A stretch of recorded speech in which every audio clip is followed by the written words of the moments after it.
Good afternoon, you're watching Bloomberg Quint Live and these are the headlines at 12. Markets gain momentum with both benchmark indices trading with steady gains. Broader markets are muted.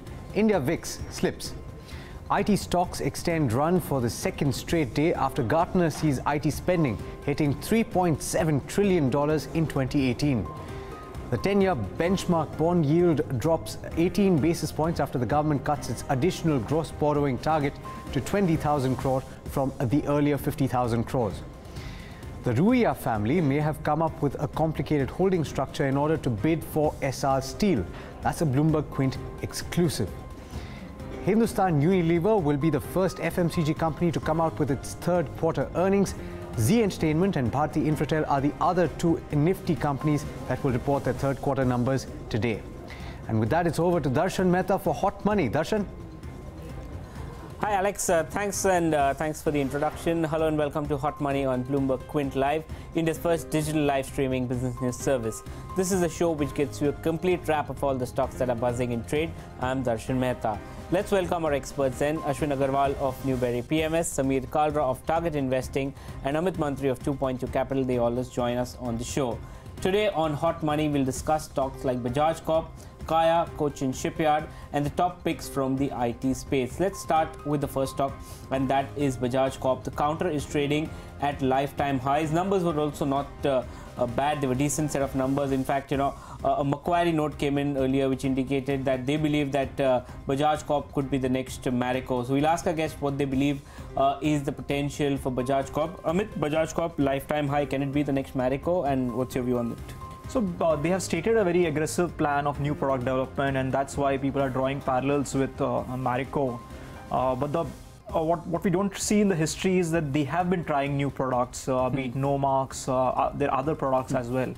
And they haven't had such a great track record in just new product development. Even now, a majority of almost close to entire profit pool still comes from the core legacy brands. And now they've stated that they want to get to new products. We will have to see whether they actually succeed in any of this. It's just not about deploying capital or people and trying to build a new product. Building consumer brands requires a lot of hard work. It takes a lot of years. So I wouldn't, just because they've announced a plan of new product development, I wouldn't start thinking of them as the next Marico. I'd at least like to see some results, some success at least in the next 1 or 2 years. The historical track record is poor, so that's why I'm not giving them a lot of credit for this new plan. Okay. No, because Marico did a lot. It was dependent on one product and then it diversified. Bajaj Corp is dependent on their almond oil business, which I think contributes the biggest chunk to their revenues. Any of the other products do seem like any kind of, is any of the other products showing any kind of spark that, could be a potential big brand for them going ahead? So they have been at Nomarks for quite some time now. First after they had acquired it, it started seeing a decline, and now it's again showing some signs of growth. And again, the management believes that now they probably have the right formula to grow Nomarks. Again, we have to see how this actually pans out, whether Nomarks becomes a bigger brand than what it is right now, and whether it can start contributing a meaningful amount of profits to the company's bottom line. Okay. So far, there isn't anything significant other than Bajaj Almond Drop. Okay. Samir, what do you make of Bajaj Corp? Do you think it has the potential? So it's trading at lifetime high, no doubt, so the market seems to be appreciating it. So I'm neutral to it, given the reason what he's mentioned, that they acquired Nomarks, and past 2 years it's not been growing for them. This is the first quarter where they have shown Nomarks as a growth. See, still 75 to 80% revenues come from almond hair oils. Over there, what has happened in past 2 years, Dabur has launched the same kind of a product with a higher margins to the distributors. So over there has been, if you see year on year, there has been kind of a market share loss to them. So right now they stand around 9.2% of the market share, as per the earlier it was around 11.2%.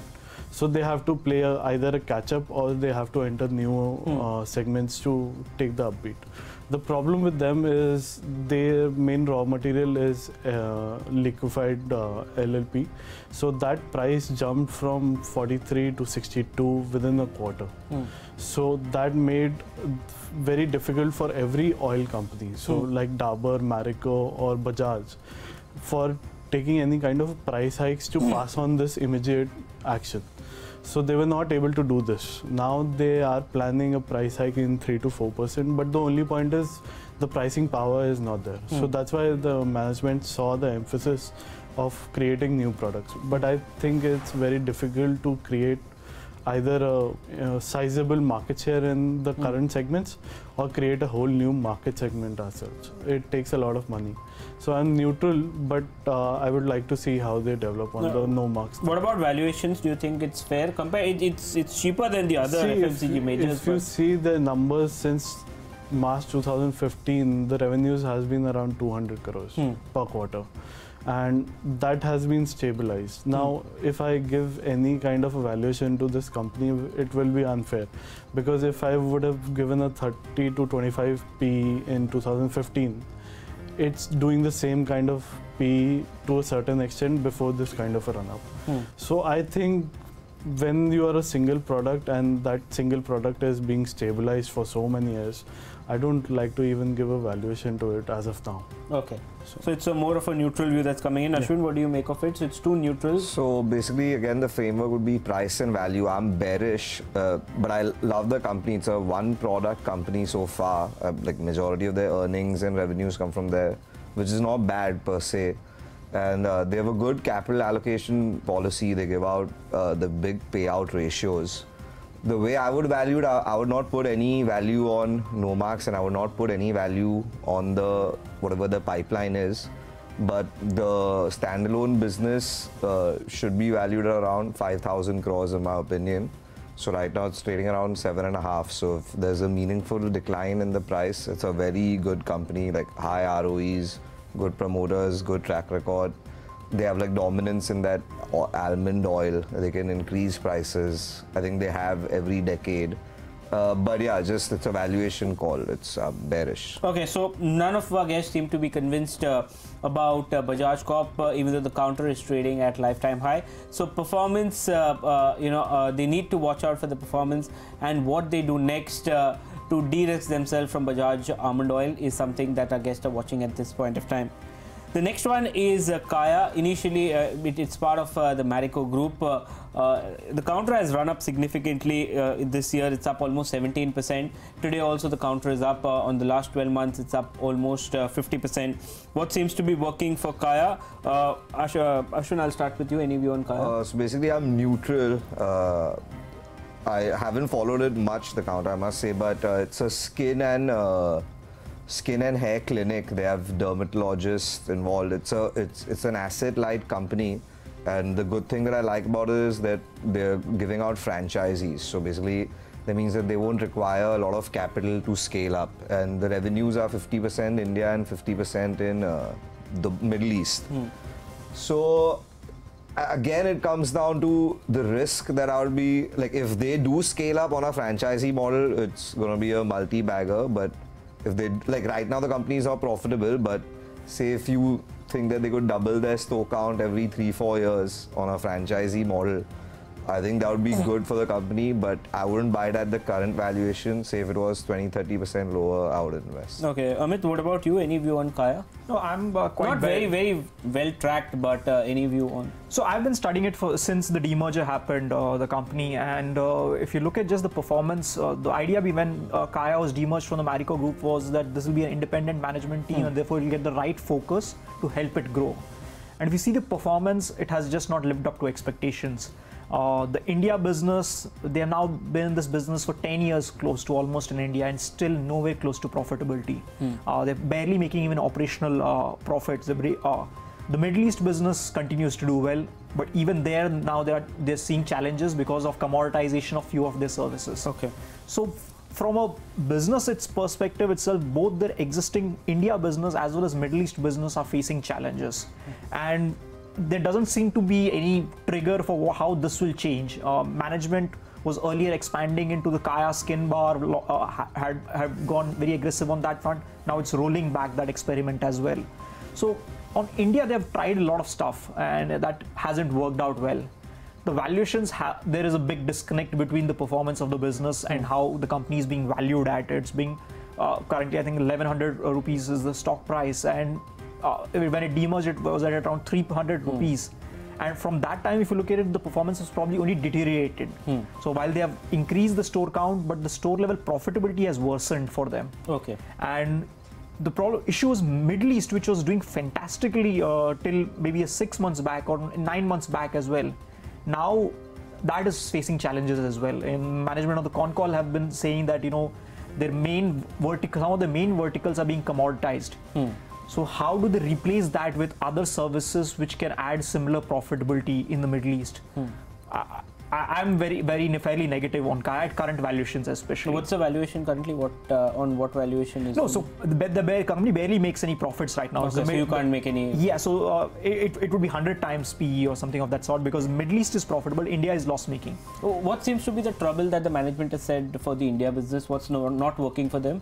No, they haven't explicitly said, you know, that the India business is not working. But you know, when for 10 years you're at something and it's not generating profits, then you know it's just proving to be very difficult to make the business viable. And I think the main challenge is the unorganized sector in India is very competitive in this space. So what happens is, you know, Kaya launches a new therapy or service. Basically, say a few years back it was doing very well in the laser hair removal. And over time that becomes commoditized. The unorganized guys also get the same machines. They provide that service at maybe 1/3 or 1/4 the cost that Kaya was providing at. The market completely shifts towards the unorganized because it's price sensitive. Kaya now has to find newer products. Okay. You're on a difficult treadmill. You need to keep coming up with new ideas. It's not easy to build a business when the underlying business keeps changing every couple of years. And the same thing is happening to Middle East now. What happened to India a while back? So have they said something? What happened in the Middle East? Yes. So that from being so profitable, it's suddenly finding it difficult. No, so Middle East even now is profitable. It's not like it's not profitable, but if you see the last quarter's results, Middle East was showing a decline in profitability, and the reason the management stated was some of the services are seeing that commoditization happening, and that will continue to happen to the new products also that they launch, new products and services that they launch. They will make 1 or 2 years of profits. That profits then will again go to the unorganized sector. Okay. It's difficult to build a business when your underlying core service keeps getting eaten away by competition so quickly. Okay, so that's the view. Samir, you don't track the counter, but do you have any view on the discussion that we just had? What he said, I think in October they were in a way forced to buy the Middle East business through Singapore firm which they had. So I think they didn't have the full 100% of the consolidated on the ME Middle East business, so they had to buy it for 53 crores. So that kind of a valuation of making something a loss as a whole, I don't know what kind of valuations. Right now, when they got demerged, I remember that much that they were being valued at the sales. So they're not being valued at the profitability right now. They were valued at 3 times sales that time, if I'm not wrong. Right now it's 4. So that's what I'm saying. So these kind of the rationale given is more like towards having a sales valuation rather than the profitability valuation. But I think this kind of a business is very difficult to run in India, especially where people are very price conscious.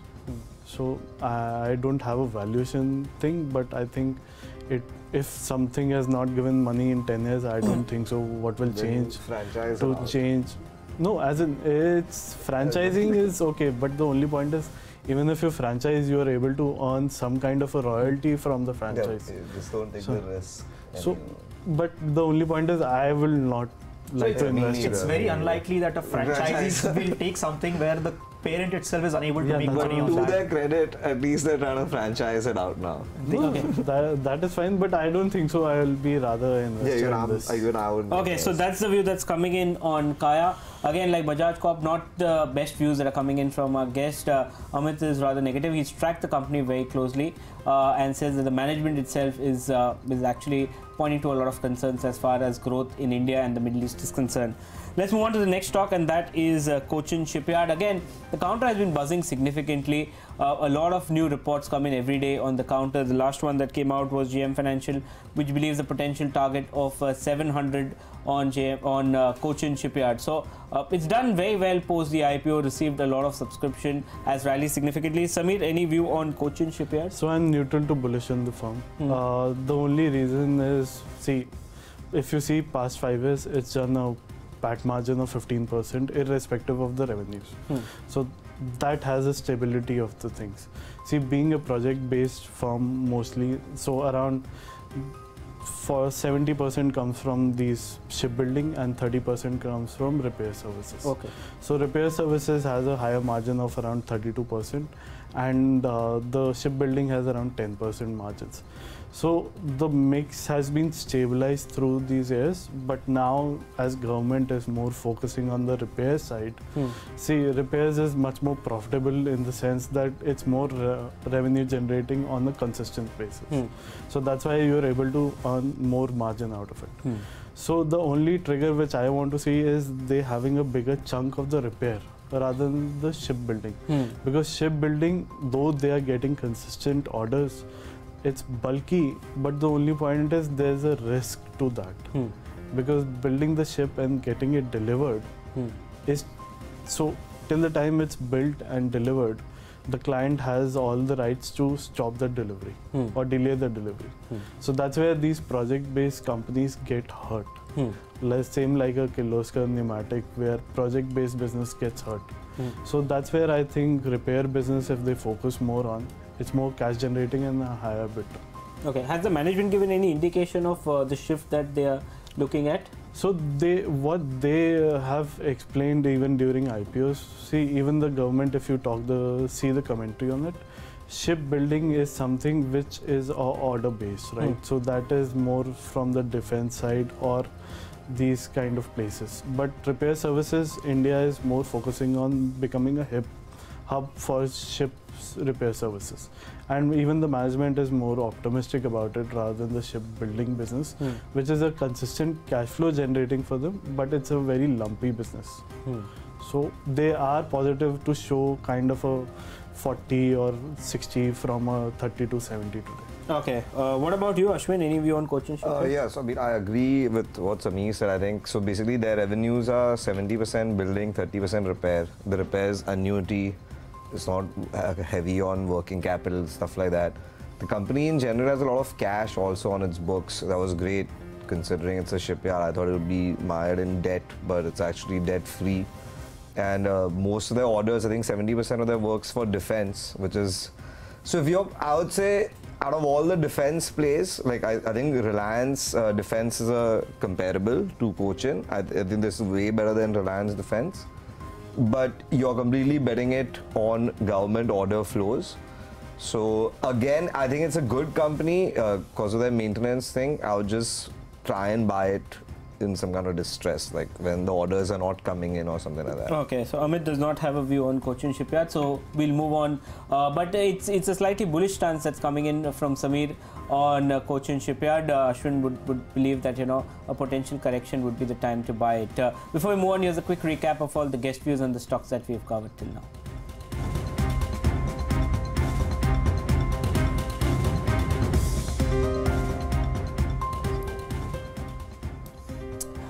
Okay, the big sector that moved yesterday was the IT sector, was up almost 4%, and whatever contributed were the large caps of IT, so be it a TCS, Infosys, HCL Tech or a Wipro. So all of them moved up, and encounters like Infosys and TCS are again continuing their uptrend. So we're asking the guests, what's your view on the IT space, and what would be the pecking order that they believe that should be done on the IT space. So Amit, the four large caps, Infi, TCS, Wipro, HCL Tech, which is your favorite play and why?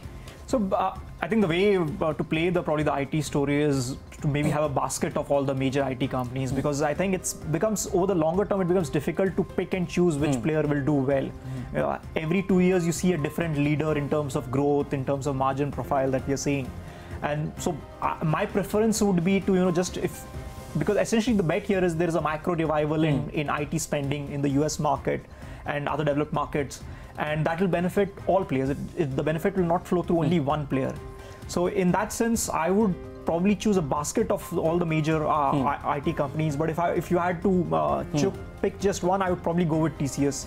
It's the largest. No, it's a basket company. I'm asking you, in this basket, which one would be? You can select all, but which would be your pecking order? So that's what I'm asking. So I would go with the largest one here, TCS. So TCS. Yes. And then which one would follow? So then I would go with Infosys, and then HCLTech and Wipro. And Wipro would be last. Yeah, okay. yeah. So the valuations are different. TCS is obviously valued much higher than the other lot in this space, but the valuation is not so rich that it changes my pecking order. So therefore, so why TCS? Why TCS would be preferred?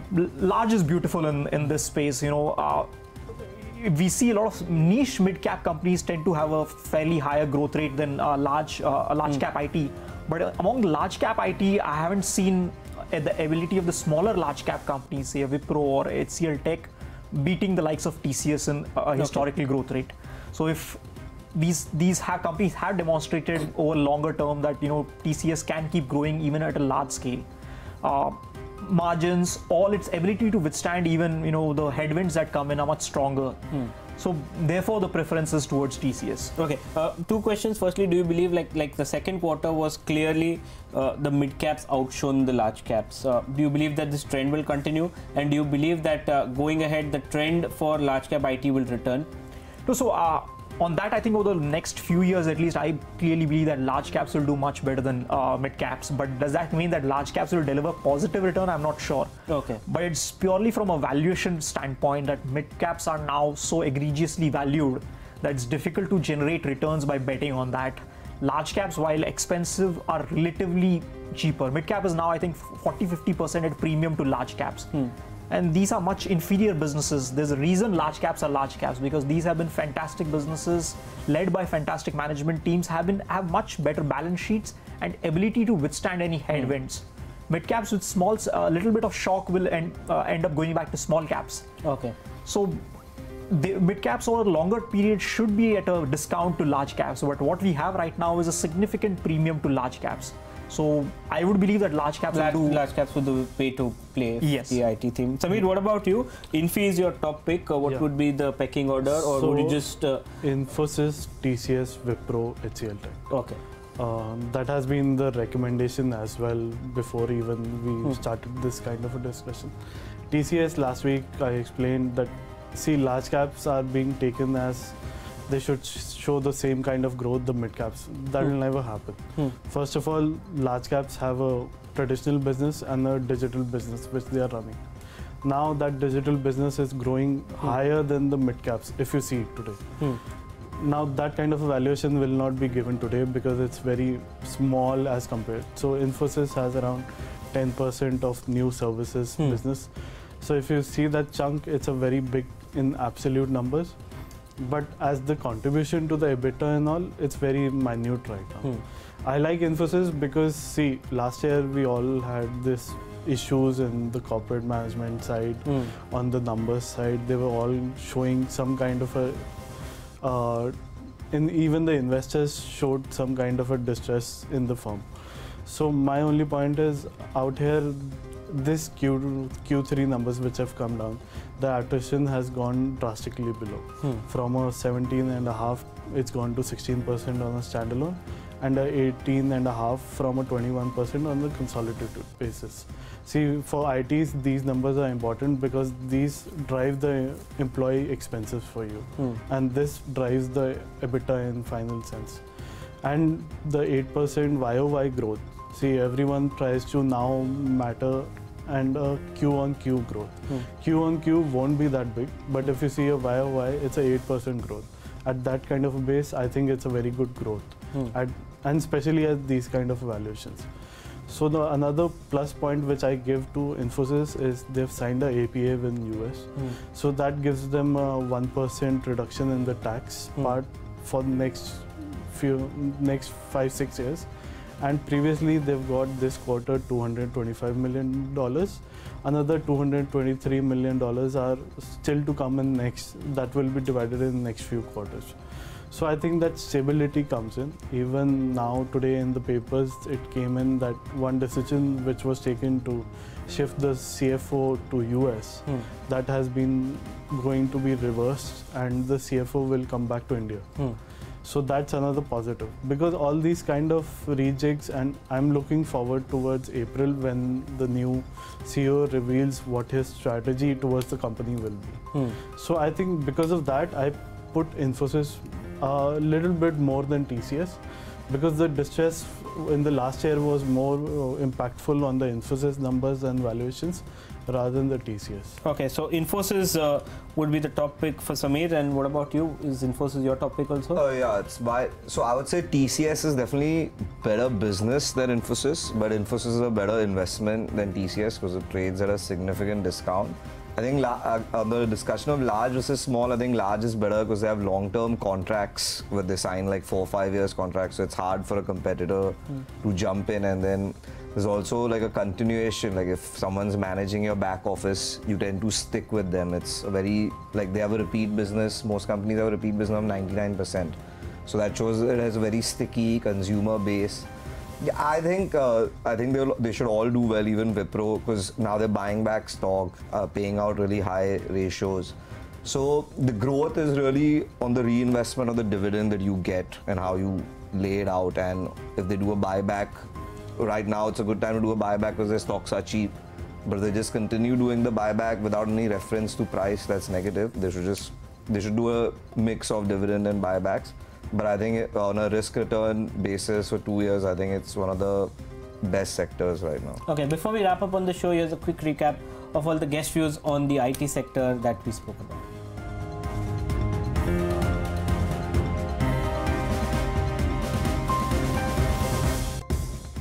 Okay, Amit, Ashwin and Samir, thank you so much for joining me on the show. With that, it's a wrap on today's Hot Money. Ask BQ comes up next. Stay tuned to Bloomberg Quint.